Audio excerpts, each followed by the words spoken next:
Olá, estamos começando o quinto episódio da segunda temporada do Iajus Talk, o seu bate-papo sobre direito e inteligência artificial. Eu e o Lucas Carini estamos recebendo hoje o professor João Araújo Monteiro Neto para falar dessas relações entre direito e inteligência artificial. O professor João é graduado pela Universidade de Fortaleza, especialista em direito penal também pela Universidade de Fortaleza, mestre em Direito Constitucional pela mesma universidade e PhD em Direito na Universidade de Kent, do Reino Unido. Atualmente, o professor é professor assistente do curso de Direito no Centro de Ciências Jurídicas da Universidade de Fortaleza, ensinando e pesquisando nas áreas de Direito, da Tecnologia da Informação, Governança e Regulação da Internet, Empreendedorismo regulatório, Direito Digital e Human Rights, privacidade, proteção de dados pessoais, tecnologia e judiciário. O professor também é coordenador do grupo de pesquisa JETS. Professor, o senhor poderia apresentar para a gente um pouco o grupo e qual que é a principal agenda de pesquisa de vocês? Olá, professor Fausto. Lucas, muito obrigado pelo convite. Queria agradecer, antes de mais nada, a oportunidade de estar aqui, tocando um pouco de experiências. E o grupo de estudos em tecnologia, informação e sociedade, e aí a gente já tem uma diferença, né? Não é somente uma ideia de pesquisa, mas é um conceito um pouco mais amplo, porque envolve o desenvolvimento de atividades de extensão e de educação também. Ele hoje conta com aproximadamente 40 alunos, na verdade, estudantes, na concepção mais ampla, envolvendo aí pesquisadores e alunos da graduação, da pós-graduação e profissionais do mercado, que tem como principal objetivo desenvolver atividades de estudo e de pesquisa nas relações entre tecnologia, informação e sociedade. Hoje o grupo ele é estruturado ao redor de um sistema de curadoria. Então nós temos curadores sêniores e curadores júniores, são aqueles que orientam as agendas que são desenvolvidas nos grupos temáticos. Então, nós temos atualmente hoje 4 grandes grupos temáticos, um que é associado à privacidade e proteção de dados pessoais, um segundo grupo associado à inteligência artificial, um terceiro à segurança da informação e crimes de tecnologia, e um quarto grupo que fala de propriedade intelectual e tecnologias, digamos, tecnologias legais, como utilizar a tecnologia para promoção do desenvolvimento da indústria jurídica, digamos assim. Professor João Araújo Neto, é um prazer recebê-lo aqui no nosso episódio, quinto episódio aqui do Iajus Talk. E eu queria ver a opinião do professor. É cada vez mais comum o uso de modelos de inteligência artificial baseado em machine learning, principalmente para o setor privado e que utiliza esses modelos como suporte para a tomada de decisão. Como que o professor vislumbra a utilização desse tipo de modelo de aprendizado de máquina no setor público e especialmente no Poder Judiciário brasileiro? Lucas, eu vou só dar um passo atrás e, em vez de olhar só para um tipo de modelo de aprendizagem, talvez, né, dividindo aí na dicotomia clássica da aprendizagem de máquina por regras ou atividade por redes neurais e todos os outros modelos que a gente tem, para poder me concentrar na ideia da utilização dessa tecnologia, digamos assim, né? Que sai da fase de, digamos, de contextualização e amadurecimento para entrar no que se chama de implantação, né? Os modelos de aprendizagem de máquina, independente de qual modelo que você vai utilizar, eles já têm um grau de maturidade suficiente para serem implantados nas mais variadas atividades. É claro que eles vão ter limitações dependendo do tipo de modelo. Mas um ponto importante que eu acho que merece ser colocado é que com o surgimento de grandes pools de informação, de dados disponíveis para que essas máquinas ou esses sistemas possam aprender, a gente vê eles se espalhando nas mais variadas áreas. E um dos pontos que hoje ancora o desenvolvimento dessas ferramentas é justamente a transformação digital do sistema público, do setor público. E se a gente olhar, talvez uma das facetas do Estado tem mais se preocupado em desenvolver isso, pelo menos agora aqui no nosso país, apesar de um pouco tardio, né, é o Poder Judiciário. O próprio CNJ tem avançado muito na construção de mecanismos de regulamentação ou de indicação de como os tribunais podem utilizar essa tecnologia. E, mais recentemente, a gente teve até a abertura de alguns editais de propositura específica de pesquisa para isso. Eu posso te dizer, e aí eu vou fugir um pouco da abordagem mais teórica para poder falar da prática, que a gente está envolvido num projeto junto ao Tribunal de Justiça do Estado do Ceará, projeto chamado Cientista-Chefe, onde o professor Vasco Furtado, coordenador do projeto, coordena um time aí de mais ou menos 10 a 12 pesquisadores que estão desenvolvendo atividades em diferentes necessidades do Tribunal de Justiça. Em todas elas, a gente tem a combinação de uso de dados, ou da ciência de dados e da tecnologia de inteligência artificial. Então, isso vai desde, por exemplo, atividades como a criação de mecanismos de busca elástica, ou Elasticsearch, onde a gente pode encontrar dentro do texto determinada informação, linkar com outras e produzir aí alguns resultados que facilitem ao magistrado encontrar a informação que ele precisa para tomar uma decisão. A gente tem alguns desafios, a gente já desenvolveu um modelo como esse, mas a gente tem uma dificuldade muito grande agora de passar para localizar pedaços de informação dentro de vídeo e áudio, sem a transcrição. Então, eu estou vendo o vídeo de uma audiência, eu não preciso assistir a audiência toda. Eu quero saber onde foi que o Lucas falou determinada frase ou determinada expressão. A gente está desenvolvendo esses modelos, os algoritmos eles vão ter que aprender a localizar isso. Um outro elemento que eu vejo muito importante é no processo de classificação de documentos, ler os documentos e classificar automaticamente. Então, a gente desenvolveu um protótipo, né, de classificação. Então, o Lucas peticiona.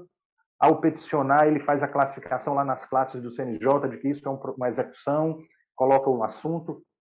A ferramenta de inteligência ela vai ler o documento, avaliar se aquela classificação que você está dando é adequada ou não e sugerir, possivelmente, alguma correção.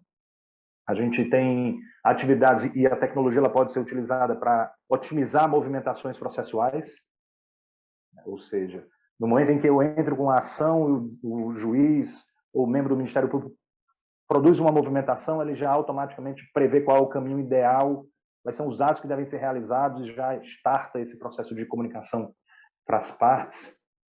Uma outra coisa que eu acho que vai ser bastante interessante é quando a gente fala dos processos de avaliação da justiça, minerar dados e criar indicadores inteligentes do nível de produtividade, do avanço da demanda ou não.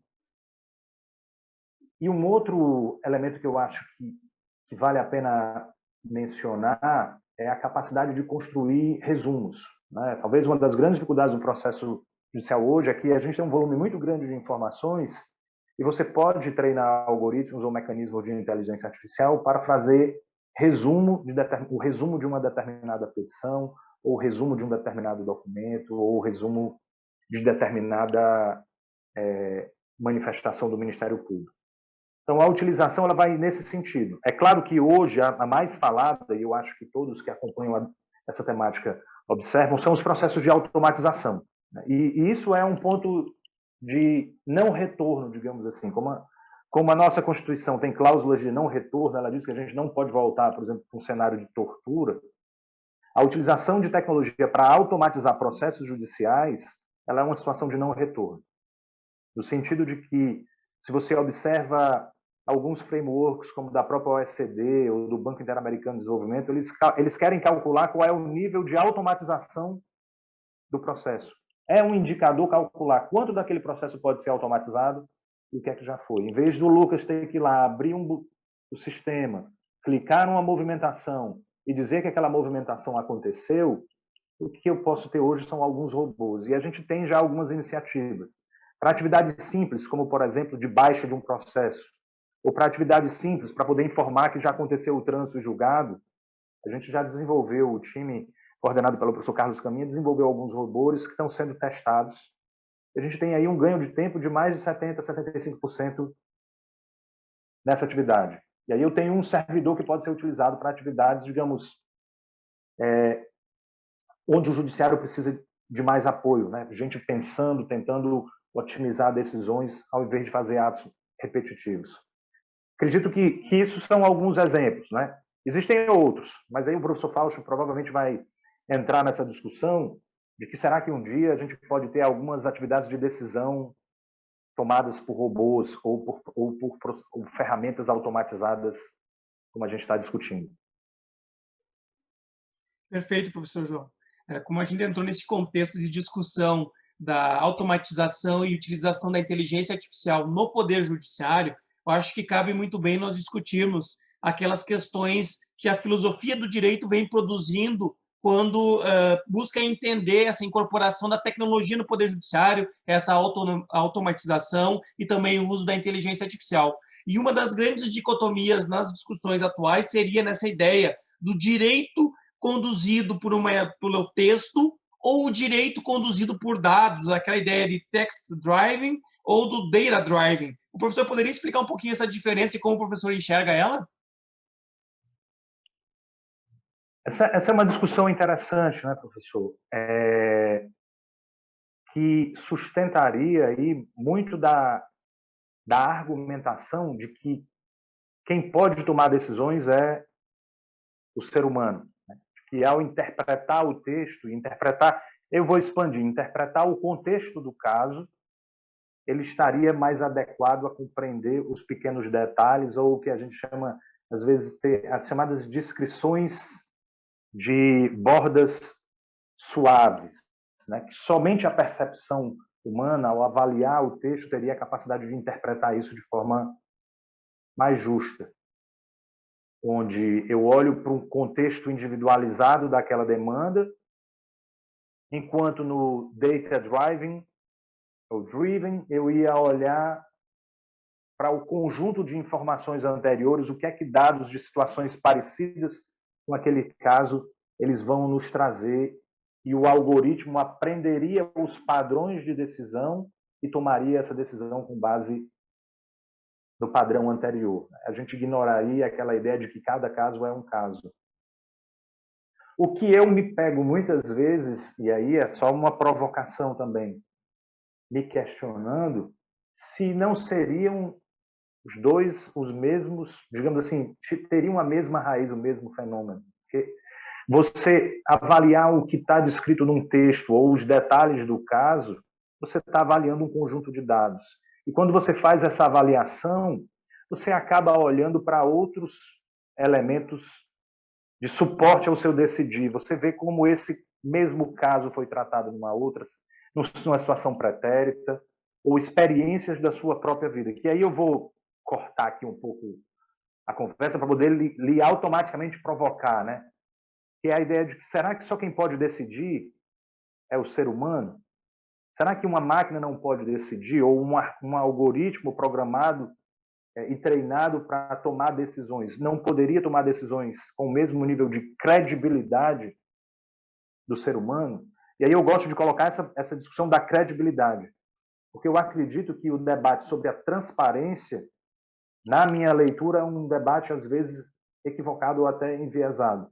A gente tem uma tendência natural a dizer que quando uma máquina toma uma decisão, ela toma uma decisão não transparente.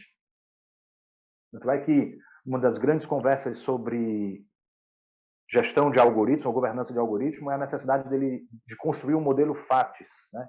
Fair, Accountable, Transparent, Ethical, e tem uma divergência aí no S, se é Security ou Social.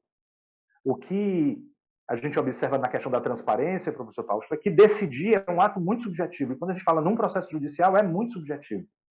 O juiz decide, e aí a gente procura limitar essa subjetividade por meio do argumento da racionalidade, que ao decidir ele deve fundamentar. E ele deve fundamentar não com os elementos subjetivos dele, mas o que ele encontrou dentro da demanda processual. Se eu consigo, né, replicar esses mesmos argumentos num algoritmo, ou seja, quando ele decide, ele é capaz de decidir apontando quais foram os elementos de prova que ele utilizou, os argumentos jurídicos que fundamentaram a sua decisão, eu não vejo aí muita diferença no que tange à transparência. Porque a gente sabe que, por exemplo, eu posso ter um julgador racista, mas ele não vai decidir, não vai expressar que foi racista. Ele vai decidir utilizando outros argumentos que estão estabelecidos lá no processo. Eu vou aproveitar, professor, que nós enveredamos nesse caminho e colocar mais uma pimenta nessa discussão.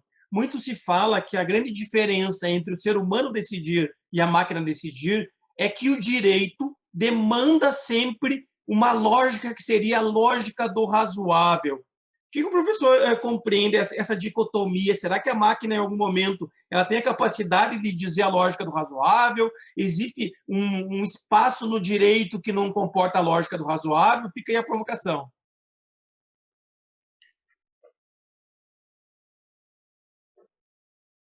O que é que a gente constrói?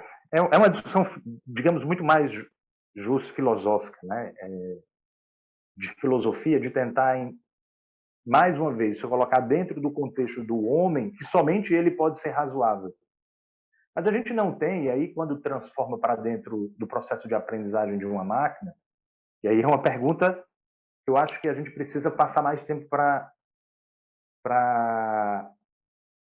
responder, né? Porque como é que eu meço o que é razoável ou não? O que é essa medição de uma decisão razoável, né? Ou de um processo de decisão razoável?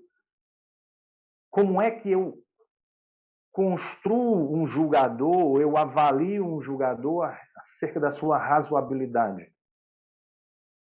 Porque a partir do momento em que eu consigo encontrar e justificar quais são os elementos que sustentam que eu tenho uma decisão razoável, que aquele julgador agiu dentro da lógica, digamos assim, da razoabilidade, eu posso apresentar esse mesmo contexto para uma máquina, digamos, para um algoritmo que seja treinado para compreender esses detalhes e, a partir daí, eu tentar reproduzir essa lógica ou amadurecer essa lógica. Eu tenho muita dificuldade ainda hoje de encontrar alguns elementos que, dentro da lógica do razoável, que não possam ser replicados na máquina, né? Isso é uma perspectiva até pessoal mesmo, porque eu, particularmente, aí vou lhe fazer uma provocação, né? A gente já discutiu muito em alguns momentos e já vi algumas apresentações sobre a questão do treinamento de algoritmos, né? Que é uma expressão que eu, de certa forma, reputo como inadequada, porque se a gente quer partir, aí um ponto que até o Lucas já mencionou um pouco antes, um processo de utilização mais ampla de algoritmos ou de ferramentas de inteligência artificial, a gente tem que mudar a lógica do treinamento para uma lógica de educação.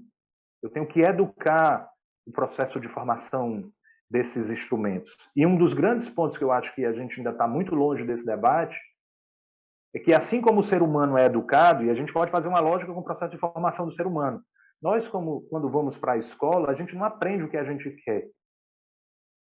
A gente aprende o que foi determinado, infelizmente ou felizmente, por um sistema legal que estabelece lá quais são as diretrizes básicas da educação, quais são os valores que devem ser promovidos, quais são os conteúdos que são promovidos, e isso passa por um processo de curadoria e governança. É claro que quando a gente vai amadurecendo, se tornando adulto, a gente tem um poder de experimentação e de escolha maior. Mas mesmo assim, quando você entra num curso de direito, por exemplo, a legislação fixa quais são os conteúdos mínimos que você tem que estudar. Então, talvez a gente deva pensar da mesma forma quando a gente fala de, não treinamento, mas educação de algoritmos, e aí se a gente for falar de educação para algoritmos aplicados ao judiciário, por exemplo. Como é que deve ser o processo de treinamento, educação? Quais são os valores que devem ser promovidos pelo processo de treinamento, educação? E uma coisa para mim que é mais importante, que é o que eu vejo, sinto muita falta. Como é que é a estrutura de governança desse processo de educação ou de treinamento dessas ferramentas? Quem é que vai supervisionar? Acho que foi um dos pontos que o Lucas mencionou na pergunta anterior, que para mim, pelo menos causa uma certa reflexão, eu tenho olhado com alguns colegas esse assunto, na medida que a gente robotiza ou automatiza, né? Vamos automatizar, algumas atividades são automatizadas de forma mais simples, outras vão precisar de um processo de robotização. À medida que eu faço isso, eu preciso começar a pensar, Lucas, quem é que vai controlar aquele robozinho, né? Aquele robozinho que está praticando o ato de uma forma não supervisionada, quem é que observa se ele está praticando o ato de forma correta? Se ele não está desviando?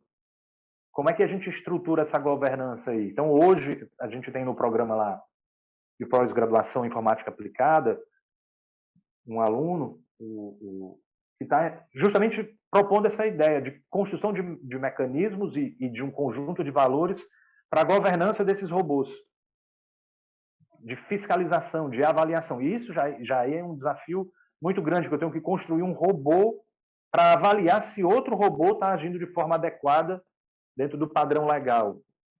Então, a gente tem esses desafios, professor, e eu acredito que muito desses desafios eles podem ser um pouco desembaçados, como se diz aqui no estado do Ceará. A gente tira essa névoa que às vezes se enxerga, se a gente utilizar critérios de outras ciências, né, e de outras áreas. Não olhar só pelo prisma do direito, mas procurar também alguns assuntos relacionados à aprendizagem, à educação e a técnicas de gestão. Né? Esse é um ponto importante.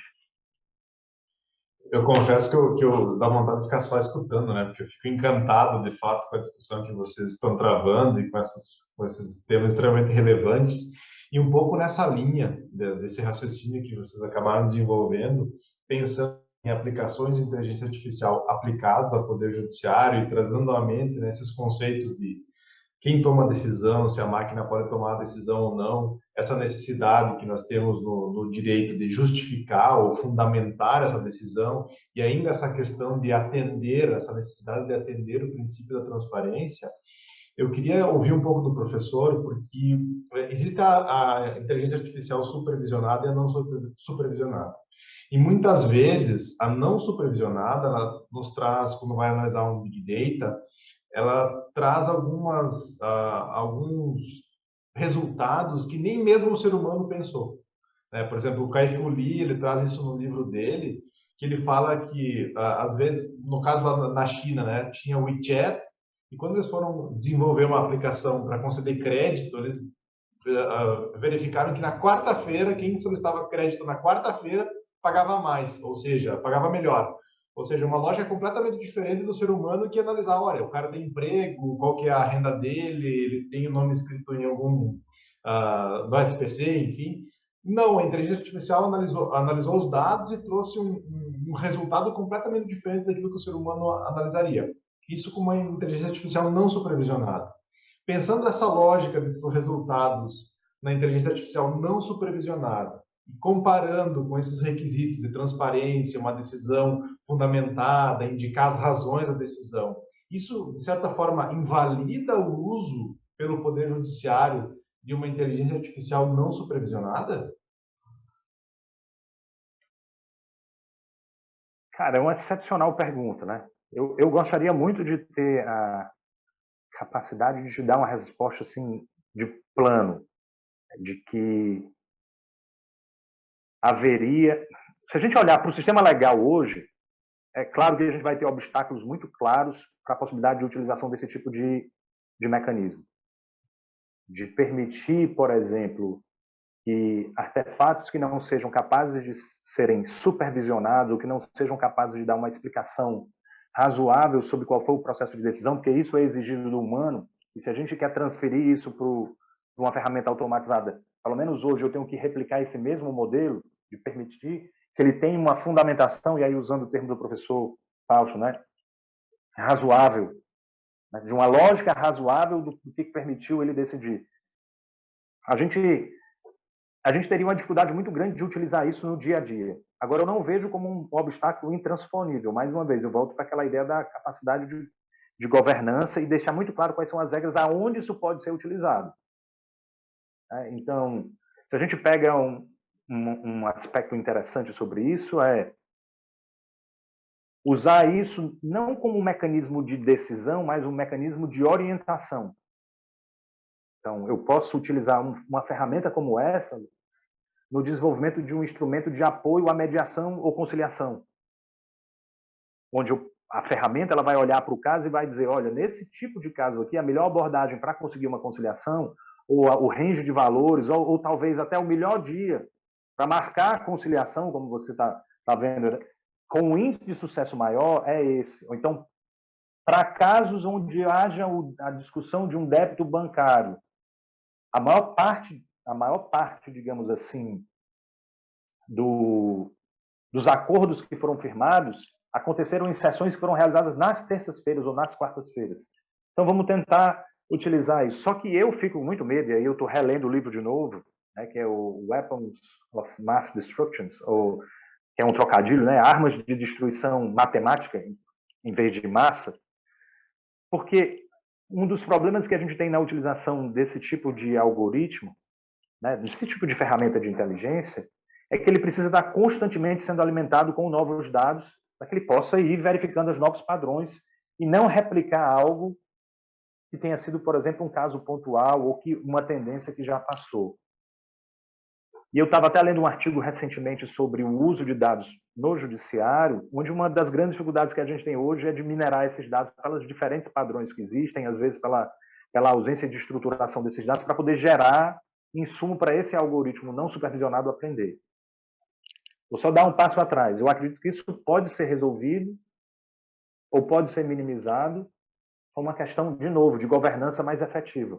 Se a gente souber e tiver regras mais claras, isso eu acho que é um dos pontos prioritários de aonde é que a gente pode utilizar e quais são as regras de controle que esses algoritmos podem ser submetidos. Professor, e pegando esse link da governança e da regulação, então, de sistemas de inteligência artificial, talvez o exemplo mais claro que vem é a questão do carro autônomo, né? Que ele vai ter que tomar a decisão se ele salva o condutor ou se ele atropela a pessoa que está passando fora da faixa. Na sua opinião, no Brasil, no caso brasileiro, a regulação que já existe, Código de Defesa do Consumidor ou a legislação sobre a responsabilidade civil, por exemplo, ela é suficiente para regular esses casos que estão vindo e vão vir atrelados ao uso de inteligência artificial, não pensando somente no uso pelo poder público, mas do uso da inteligência artificial de uma maneira geral pela sociedade? São suficientes essas regulações ou, na sua opinião, a gente precisaria de algo mais específico, voltado para essas abstrações que podem acontecer com o uso da IA? É uma boa pergunta, viu, Lucas? Eu acho que a gente precisa ter uma reflexão mais aprofundada aqui no Brasil. Eu, pelo menos, tenho visto alguns debates, mas alguns debates muito... Vou ser bastante crítico, e foi uma coisa que eu, pelo menos, aprendi lá na Inglaterra, é ser mais crítico, né? A gente, às vezes, é muito gentil aqui no Brasil. E, na verdade, a gente precisa ter um nível de criticidade um pouco maior para tentar encontrar a solução para esses problemas, principalmente problemas jurídicos e graves como esse. E a gente está começando a ver, né, o surgimento de vários modelos de inteligência artificial com impactos significativos na vida das pessoas. Então, vou fugir do modelo do carro, mas vou te dar um exemplo bem claro, que é o do auxílio emergencial, que é um processo onde boa parte da decisão ela é automatizada. Coloco lá os requisitos, a ferramenta. Alguém que é prejudicado por ter sido indeferido do recebimento do benefício, em virtude de um erro, né, da ferramenta, que pegou um dado lá ou usou o dado de forma errada, ou de um erro no treinamento na educação, treinamento do algoritmo. Ela vai acionar quem? Como é que ela vai questionar isso? Né? Como é que repara o prejuízo? A gente não tem, e aí acho que o professor Fausto falou há um tempo atrás sobre a ideia a gente está desenvolvendo um direito simular, né? E isso fica muito, muito patente aqui no Brasil, esse amadurecimento do sistema legal brasileiro,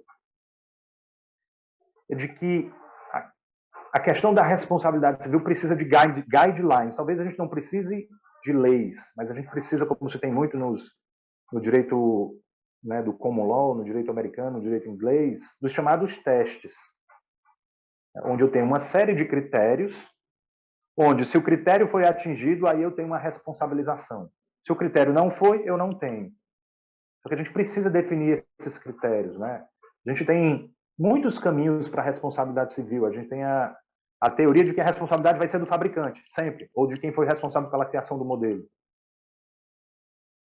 Que pode ter um impacto no desenvolvimento da inovação, porque o cara não vai querer, muitas vezes, se arriscar demais a testar o algoritmo em outras funcionalidades ou em outros ambientes, ou até mesmo investir. Eu tenho a outra possibilidade de responder civilmente quem é que está utilizando. Mas, às vezes, o cara não tem controle nenhum sobre o que está acontecendo. Ele recebe lá o pacote pronto. Tem algumas pessoas que falam da necessidade de uma responsabilidade compartilhada de acordo com o nível de educação, treinamento. Né? Se quem desenvolveu é o mesmo que é responsável por treinar, a responsabilidade é dele. Se ele desenvolveu e outro é responsável por treinar, a responsabilidade poderia ser compartilhada. Ou, que é uma das que eu acho que vai caminhar mais facilmente, é a ideia do seguro obrigatório. Igual o DPVAT, seguro de, né, a história do DPVAT. Você, para utilizar um veículo, por ser uma situação que gera normalmente um risco, é um risco tolerado, é um risco permitido, mas você coloca em risco outras pessoas, outros bens, ou patrimônio, você tem que pagar um regime de securitização obrigatória, sob pena de ser punido. Talvez esse seja um caminho que vá ser utilizado. Né? Aquele que desenvolve tem uma parcela do seguro, e aquele que coloca a aplicação em dia, em operação, também seria responsável por uma outra aba desse processo de securitização. O difícil, Lucas, é saber o quanto, ou qual é o prejuízo, como é que eu mensuro isso? Qual é o prejuízo que ele pode causar, qual é o dano, qual é o valor do seguro ou o valor da reparação. Acredito que a gente vai ter algumas lições nos próximos 2 anos. Por que é que eu estou falando disso? Porque eu acredito que na área de proteção de dados pessoais, isso pode ser um dos temas que vai ser judicializado. Né? A vedação de acesso a determinado serviço ou a determinado produto, ou um tratamento discriminatório pelo uso de dados pessoais que resultou num processo de decisão automatizado. E aí como é que a gente responsabiliza, por exemplo, uma operadora de telefonia que, quando o Lucas quis ir fazer um plano telefônico um pouco maior, um valor um pouco maior, não lhe permitiu contratar isso porque ela tomou uma decisão automatizada com base em critérios equivocados ou errados, houve um erro. E você perdeu uma oportunidade de adquirir um produto ou de um serviço. Não acredito que isso vai ser levado ao judiciário, e eu quero ver como é que a gente vai delinear isso daí. Né? Professor João, nosso papo está muito bom, mas o tempo ele continua correndo muito rápido. É muito bom recebê-lo no nosso programa, e eu peço agora que o professor deixe uma mensagem para quem nos acompanha. Professor, eu agradeço bastante o convite. É muito bom estar tocando nesse tipo de assunto. Eu acho que a gente precisa falar mais sobre isso. Precisa falar mais com um olhar mais plural. Isso é uma dor que eu sinto no direito. A gente olha muito para o fenômeno da inteligência artificial pela perspectiva legal, mas a gente tem que olhar muitas vezes e tentar entender. Eu sei que o senhor olha para isso, o Lucas também, mas existe uma parcela que quer juridicar, não sei nem como posso falar, mas transformar jurídico demais o debate sobre inteligência artificial, e a gente tem que entender que a gente é uma dimensão dessa discussão. E talvez o recado que eu gostaria de deixar é que entender sobre inteligência artificial não é mais digamos, um capricho. Né? Muita gente ainda olha, nossa, que negócio bacana, vocês estudam isso, vocês fazem isso, né? Como se fosse algo exótico, estivesse muito afastado, e é uma coisa que só vai se tornar real daqui a 50 anos.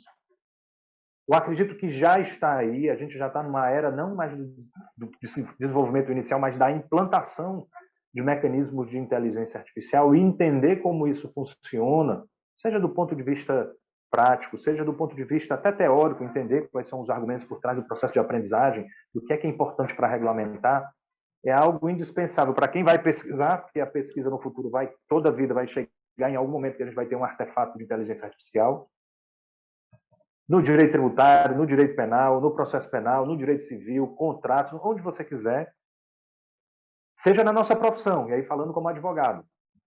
O futuro da indústria jurídica, que é um termo que ninguém gosta de usar aqui no Brasil, mas eu uso não no sentido da indústria, né, do fazer as coisas, mas da área econômica e da atividade do direito, ele vai ser altamente impactado pelo uso dessas ferramentas. Né? A gente já vê alguns modelos aí interessantes. Você não precisa procurar um advogado, você vai procurar uma determinada startup que prevê, e aí aquela história, Lucas, prevê qual é o índice de sucesso ou não da sua queixa contra a companhia aérea. A gente teve até umas decisões recentes interessantes, uma perspectiva de proteção do mercado, mas ela prevê se você vai ganhar ou não, prevê quanto é que você pode ganhar e ela negocia isso com você e te antecipa. Para a gente do direito isso é terrível, porque a gente está perdendo uma área de atuação.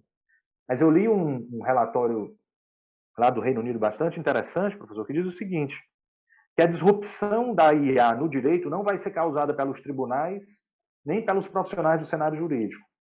Vai ser por investidores, por empreendedores de fora do direito que vão enxergar oportunidades interessantes no sentido de tentar modernizar e agilizar o processo de fazimento, digamos assim, da justiça e vão investir nesses processos aí. A gente vê em outras áreas, medicina, a gente vê na área de comércio, varejo, e a gente vai ver isso chegar no direito. Então, se a gente não se preparar, seja do ponto de vista teórico, seja do ponto de vista prático, achando que é muito exótico, a gente pode perder o bonde aí. Mas é uma mensagem de esperança, tem espaço, eu acho que vale a pena, é um tópico desafiador e que, além dos debates práticos, tem muita discussão filosófica, como já foi colocado aqui pelo senhor. Agradeço mais uma vez a oportunidade e aproveito aí para deixar o contato do grupo, quem quiser lá olhar uma brincadeira ou outra que a gente está fazendo, @getis.unifor. Excelente, professor. Excelente. Nós agradecemos mais uma vez a participação do professor João no IAJUST e informamos que mais materiais sobre esse assunto e outros assuntos estão disponíveis na nosso bio do Instagram e também na descrição do Spotify. Nos encontramos no próximo IAJUST. Até logo!